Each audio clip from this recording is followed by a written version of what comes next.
સુરતના કાપોદ્રામાં ગેરકાયદેસર gas refilling કરતા 2 આરોપીઓની ધરપકડ કરી લેવામાં આવી છે અને આગળની કાર્યવાહી હાથ ધરવામાં આવી છે।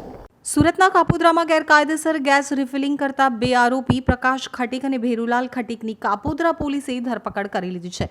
ચામુંડા ઇલેક્ટ્રોનિક એન્ડ ગેસ સર્વિસની આડમાં ગેરકાયદેસર ગેસ રિફિલિંગનું કૌભાંડ ચાલતું હોવાની બાતમી પોલીસને મળી હતી, જેના આધારે કાર્યવાહી કરતા સમગ્ર કૌભાંડ બહાર આવ્યું હતું।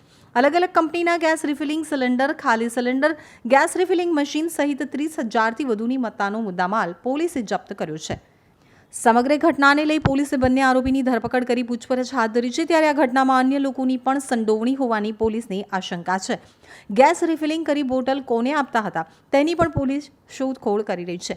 સમગ્ર ઘટનાને લઈ પુરવઠા વિભાગને પણ જાણ કરાઈ છે। પોલીસ સ્ટેશન હદના દીનદયાળનગર વસાહત વિસ્તારમાં ગેસની મોટી બોટલોમાંથી નાની બોટલોમાં રિફિલિંગ કરી લોકોની જાનહાનિને નુકસાન થાય અને લોકોના જીવ મુશ્કેલીમાં મુકાય તે રીતના રિફિલિંગ કરતા હોય તેવી બાતમી હકીકત કાપોદ્રા પોલીસ સ્ટેશનના પોલીસ ઇન્સ્પેક્ટર શ્રી MB અવસુરાને મળતા તેઓએ પોતાના સ્ટાફના અન્ય અધિકારી second PI Shri MR Solanki તથા ડિસ્ટાફ PSI પંડ્યાજી તથા અન્ય ડિસ્ટાફના માણસોને બાતમી હકીકતથી વાકેફ કરી બંને જગ્યા જે દીનદયાળનગર વસાહતમાં આવેલ છે, જે ચામુંડા ગેસ સર્વિસના નામને